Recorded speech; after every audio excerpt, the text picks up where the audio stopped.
Hello, dear viewers. I am a global nationalist. I support nationalism in my country, India, and in all countries around the globe. Today, I'm going to be wishing America a happy Independence Day on this 4th of July. Uh, and I want to talk about America's relationship with India. So, let's begin. I'll start off by talking about America itself and what my opinion of it is.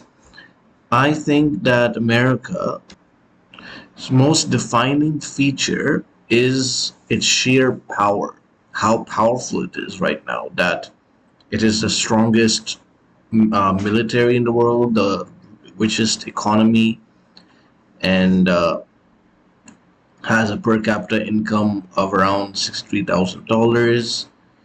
I mean, the sheer scale of the US's might is almost impossible to really comprehend. And I wish that my country could one day become that powerful, but I doubt that will. I think that the kind of power that America wields, even today, which though is declining, is probably not going to be wielded by any other country in the foreseeable future. I think that we are headed towards era of power competition, great power competition, and no one power is going to dominate. And this is where India comes in because India is friendly with the US and can help the US achieve its national interests and objectives, and the US can do the same for India. I want to talk about how they can do this by analyzing their relationship.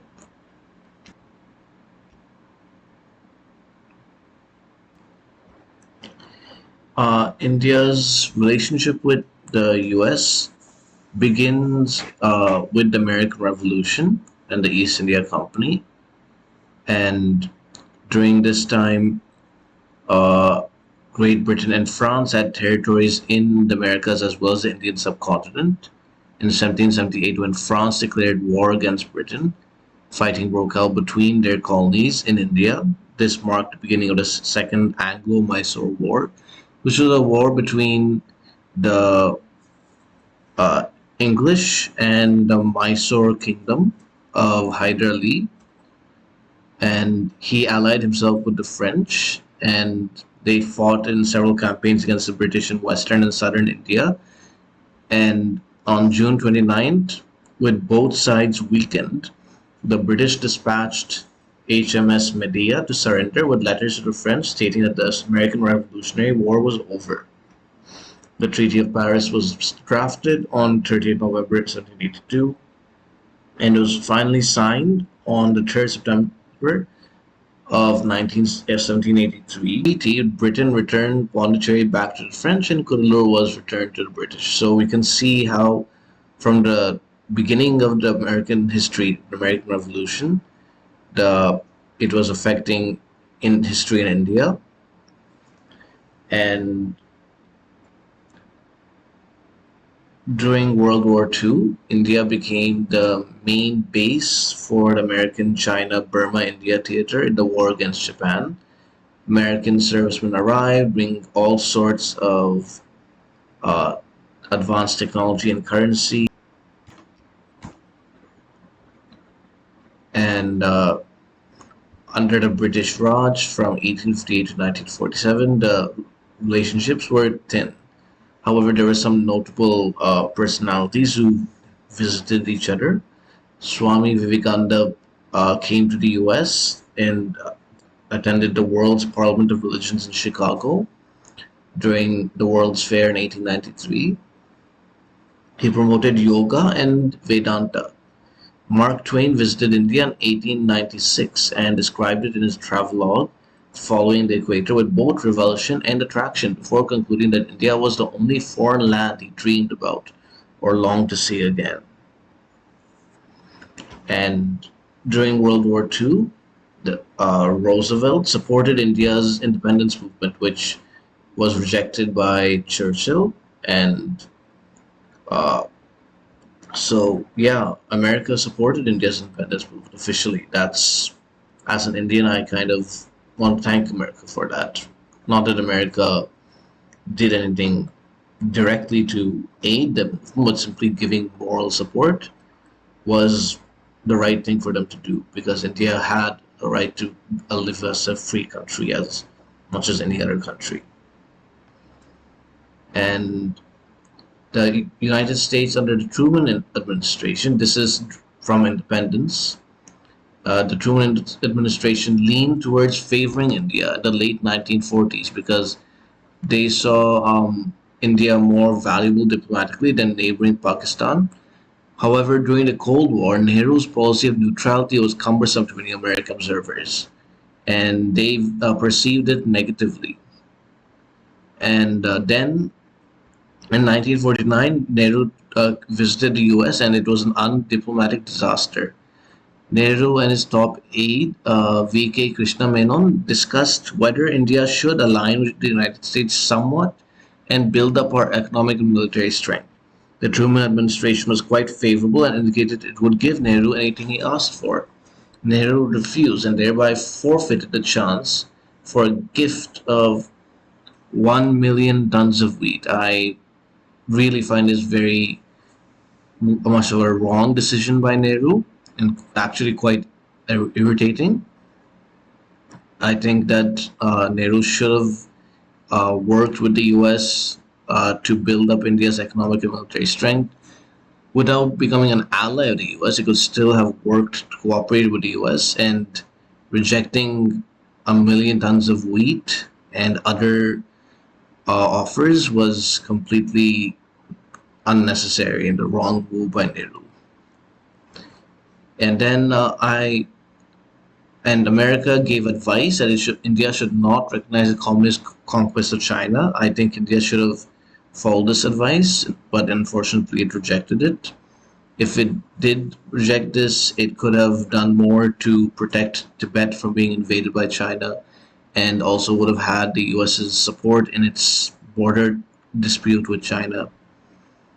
And however, India did support the US when it supported the 1950 United Nations resolution condemning North Korea's aggression in the Korean War. Now, this shows that India was not just being not being completely against the US, but was supporting them at some times. And India was a mediator to help end the war and served as a conduit for diplomatic messages between US and China. Although no Indian troops took part in the war, India did send a medical corps of 346 army doctors to help the UN side.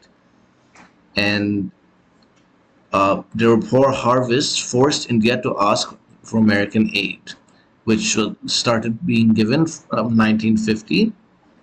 In the first dozen years of Indian independence, from 47 to 59, the US provided 1,700,000,000 in aid, including $931 million in food. And in 1961, the US pledged $1 billion in development loans, in addition to $1,200,000,000 of free food. Now, compared to the rest of India's economy, this and isn't a great amount. Most of India's development was done with its own money, but this did help. And I am grateful to the US for giving us this aid, but I'm glad that India has stopped taking aid. We no longer need it. And it must be said that whatever India has achieved, it is mainly because of its own efforts and only slightly because of the help from other countries, including the Soviet Union mentioned here. Now, Jawaharlal Nehru promoted a moralistic rhetoric attacking both the Soviet bloc and the US bloc. And he tried to build a non-aligned movement, paying special attention to many new nations in the Third World released from European colonial status at this time. I think this was unnecessary. While I agree with being non-aligned, Nehru should not have criticized either of the blocs. I think he should have just stayed neutral and worked with both blocs to benefit India. And there was no need to make a movement with involving other countries. During the 1962 China-India War, the U.S. Supported India against China. The United States Air Force flew in arms, ammunition, and clothing supplies to the Indian troops, and the United States Navy sent the USS Kitty Hawk aircraft carrier from the Pacific Ocean to India, though it was recalled because it reached Bay of Bengal since the crisis had passed. So, yeah, while it was a bit late, I'm glad they made an effort and that they did send arms, ammunition, and clothing. I just wish that our government had handled the war better because they simply were caught off guard and failed to defeat China. India was defeated in that war, but did not lose any territory. Um, Following the assassination of Kennedy in '63, India-U.S. relations gradually deteriorated. LBJ sought to maintain relations with India, but also strengthen ties with Pakistan because he wanted to ease tensions with China and weaken India's growing military buildup. I think this was a bad move, supporting Pakistan because Pakistan was and continues to be completely anti-India in its foreign policy. So this supporting Pakistan hurts India, and there was no need to weaken India's military buildup because India was not being aggressive. And then in the Nixon administration, it hit an all-time low. Nixon shifted away from the neutral stance which his predecessors had taken towards India-Pakistan hostilities. He established a close relationship with Pakistan, aiding it militarily and economically, and as India was leaning towards the Soviet Union. Now, India was leaning towards the Soviet Union for weapons and traded. It wasn't. It did not become an ally of the Soviet Union, so there was no and was not being against the U.S. So there was no need for the U.S. to support Pakistan against India. And the worst part of this period in India-U.S. relations was during the 1971 Indo-Pakistani War, where the U.S. openly supported Pakistan and deployed its aircraft carrier, USS Enterprise, towards the Bay of Bengal, which was seen as a show of force by the US in support of the West Pakistani forces. And later in 1974, India conducted its first nuclear test, Smiling Buddha. It was opposed by the US. However, it also concluded that the test did not violate any agreement and proceeded with a June 1974 shipment of uranium to India. In the late 70s, with the Janata Party leader Morarji Desai becoming prime minister and Jimmy Carter becoming president, India improved its relations with the US.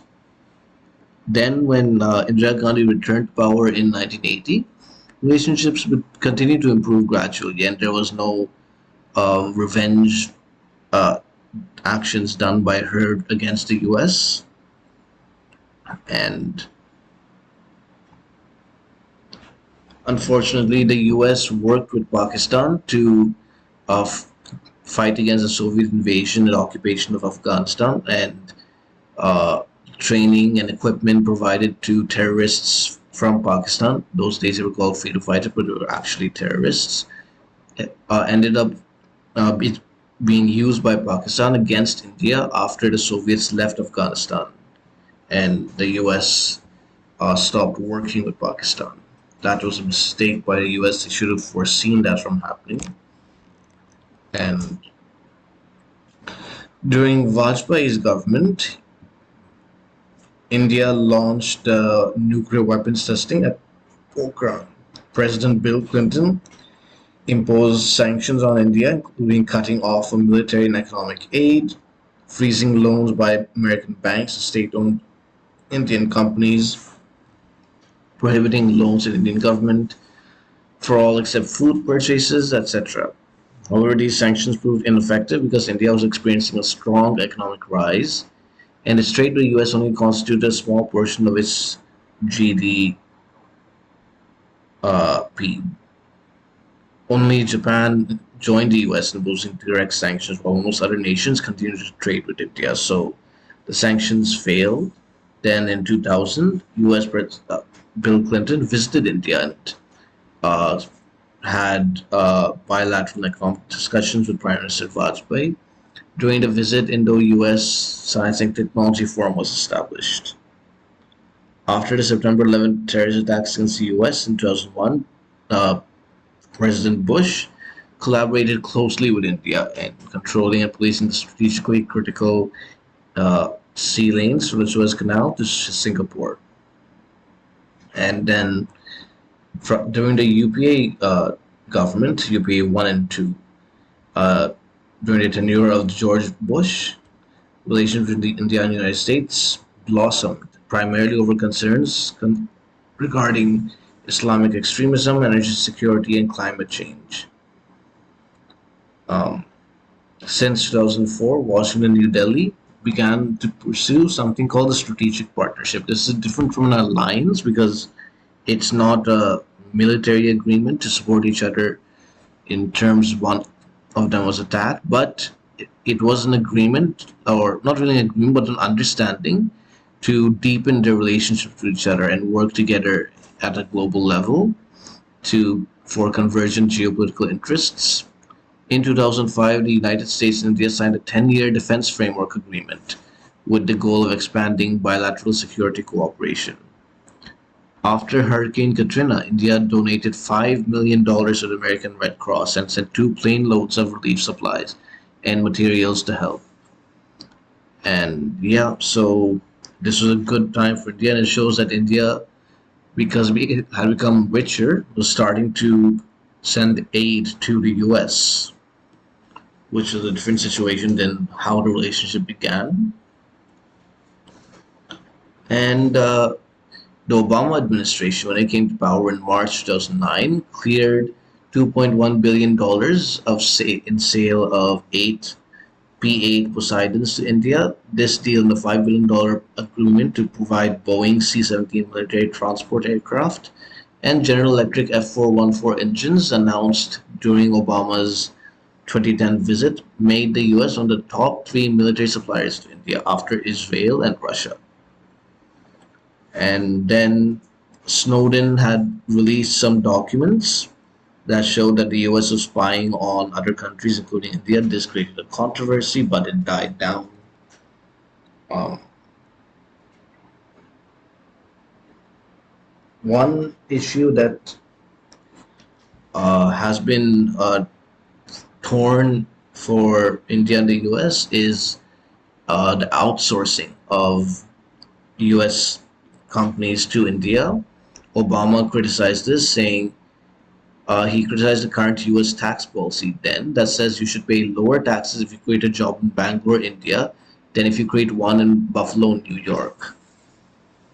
Now, my position on this is that both countries should allow their companies to work in their countries respectively, but also to work in each other's countries too, and that there should not be any legal restrictions on each and should each of their companies, and they should be allowed to work as freely as possible so that neither country gains uh, an advantage over the other, which unfortunately happens now because Indian American companies investing in India are doing so now to mainly for various reasons. One is the large skill population in India, also just because Indian employees uh, cost lesser wages, and this causes Americans to lose jobs.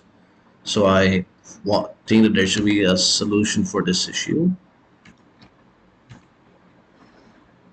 And then sectarian violence. Now, I have to talk about Modi and his relationship with the US because it's quite unique. There were riots in Gujarat in 2002, and Modi was chief minister at that time, and he was blamed by India's his opposition parties and by human rights activists and foreign media as being responsible for it, but they had not proven it. But still, in 2005, the U.S. Department of State used the 1998 International Religious Freedom Act provision to revoke Modi's tourist or business visa, citing Section 212A 2G of the U.S. Immigration and Nationality Act. The IRFA provision makes any foreign government official who was responsible for or directly carried out at any time particularly severe violations of religious freedom ineligible for a visa to the United States. This was a wrong decision. He was not responsible for or directly carried out violations of religious freedom. This was a law and order situation that went out of his control, but he did make sure that the violence ended and died down. He was hamstrung because other state governments did not send forces to Gujarat when he asked for them, and there were other reasons. But he sent gave shoot at sight orders, conducted large number of arrests. So blaming him was totally wrong. And in 2012, a special investigation team appointed by the Indian Supreme Court found no prosecutable evidence against Modi, and they absolved Narendra Modi of any criminal wrongdoing. This should have immediately caused the US to remove this visa ban, but it didn't. And only when he became prime minister was it removed. Jen Psaki, who was at that time the US State Department spokesperson, said that US law exempts foreign government officials, including heads of state and heads of government, from certain potential admissibility ground. And then from the NDA government from 2014 to the present, it's been pretty good. I think this is the height of India and US relationship. Um, Trade increased, military engagements increased, exercises such as the Malabar exercise expanded, and in then this from Obama's time was good. Obama made a visit to India, and Modi visited India twice during his term. The big one problem or bad decision that Obama made was to sell F-16 fighter jets to Pakistan, even though India opposed that. And this proved to be in history right decision for India to oppose that because Pakistan used F-16 against India in 2019. And luckily, it didn't bomb India because it was shot down by Indian fighter pilot Abhinandan, but still shows that India was right to think that that was a dangerous thing that Pakistan would use against India. Then, when Trump came, things really just took off. Most notable was the bonhomie between Trump and Modi, who were both nationalists, both conservatives, and really got along well. Modi visited America in 2019, and he and Trump spoke together at an event in Houston, Texas called Howdy Modi, which was a welcoming event for him. And then Trump came to India in February 2020, and he addressed a crowd of 110,000 people. Then, so yeah, that showed how popular uh, Trump was in India. And he or they, both countries boosted quadrilateral consultations amongst the United States, India, Australia, and Japan. And it was under Trump's administration that the Quad was restarted. So while the credit for that goes to all the countries, um, it also shows how Trump was different from Obama and other presidents like Bush, who had not pushed to get this thing off the ground. And I'm glad he did because if the U.S. had not pushed for it, the Quad might not have been restarted. And Today, India would be in a much more precarious situation vis-a-vis China without the Quad. Under the Trump administration, the US became the second largest arms supplier to India, growing from virtually no arms sales in 2010 to more than $20 billion today. It's a bit of an exaggeration by the Trump official at that time, but it is true that American became the second largest arms supplier to India. And yeah, so really, uh, Trump was great. Only problem is that he did succumb to the Russophobia within the American deep state and sanctioned Russia, and also uh, signed into law an act called the CAATSA Act, which is the Countering American Adversaries Through Sanctions Act. This would allow the US to sanction countries that did business with countries that it had already sanctioned. And in 2018, India inked an agreement with Russia to procure four S-400 Triumph surface-to-air missile defense systems, and ignoring America's CAATSA Act, and the US threatened India with sanctions. And the US also threatened India with sanctions over India's decision to buy oil from Iran, which India eventually stopped after getting a bit of a waiver, a 3 month waiver. And now, so while there were problems during the Trump administration, there have become more problems during Biden's administration. For example, in April 2021, when India faced a massive spike in COVID 19 infections, the US had invoked the Defense Production Act of 1950 to ban the export of raw materials needed to provide vaccines in order to prioritize domestic vaccine production. This caused a big problem because Adar Poonawalla, the CEO of Serum Institute of India, wanted the the US to lift the embargo on export of raw materials so that India could ramp up production of COVID 19 vaccines. His plea was rejected, and this caused an explosion of anti US and anti Western sentiment in India, and people still remember it a year later. Then Ajit Doval called the Biden administration, and they agreed to make raw materials necessary for the vaccine production available to India.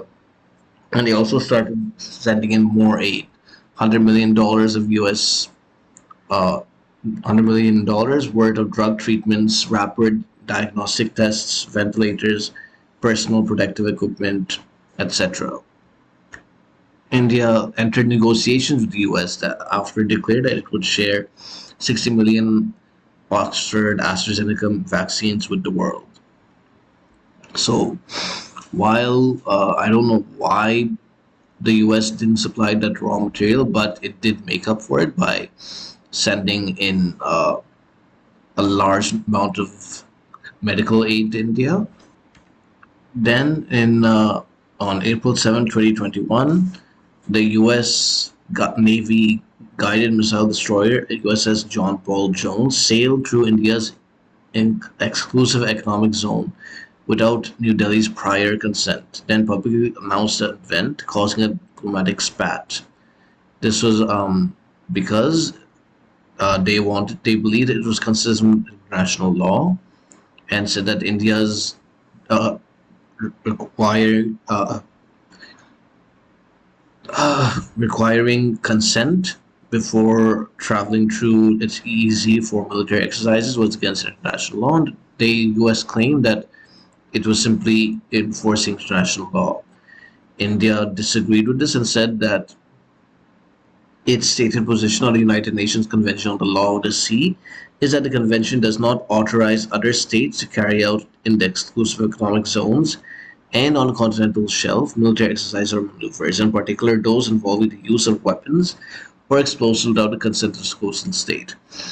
Now, if the US and India disagree on their interpretation of this law, they should have found a compromise on this privately, that there was no need the U.S. to intrude into India's EEZ. It just was humiliating for India, very insulting and disrespectful.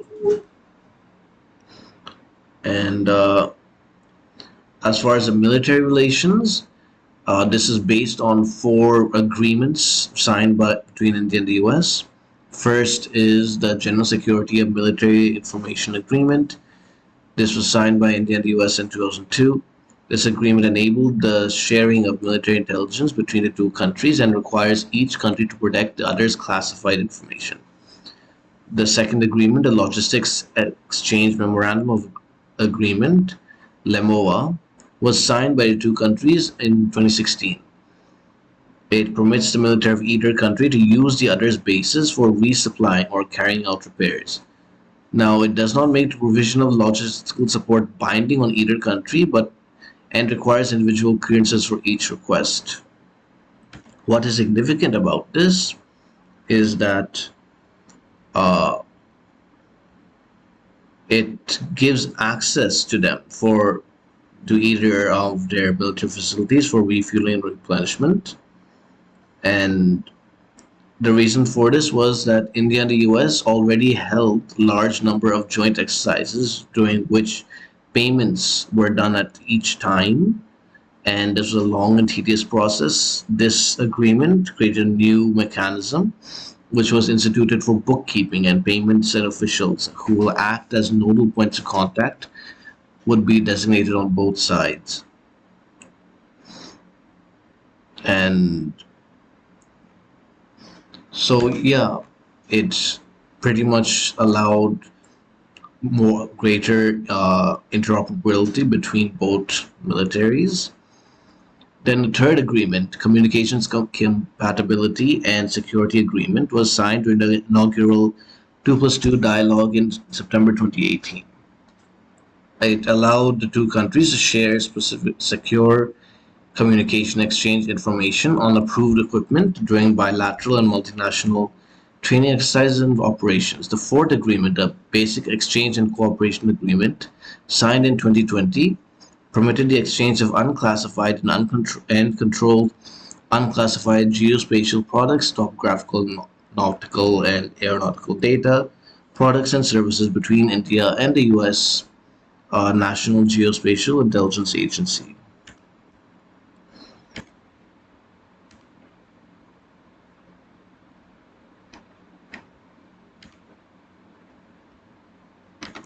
So this shows that since America's founding in the American Revolution, India and America have had relations with each other, although these only intensified post India's independence. And now India and America are good, strong partners with each other and work together in all fields: economics, military, health, environment, space, etc. And the Indian American community has created a strong bond, a people to people bond between both countries. And so I'm hopeful for the future. And I just want to finish this video by wishing a happy Independence Day to all my American viewers and subscribers. I really hope that you get through this bad situation with Biden. Uh, he's causing inflation to run high and supply chains breaking down, shortages occurring, and I hope that Republicans can win back the Congress in the midterms and Trump returns in 24, because that'll be good for America and for America's relations with India. The world needs Trump, not only India and not only America. So I will end this video by wishing good luck to America.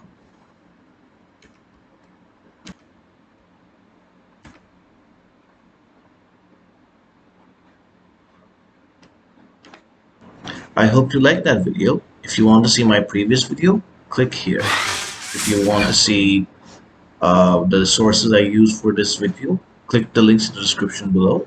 Thank you for watching. Vande Mataram.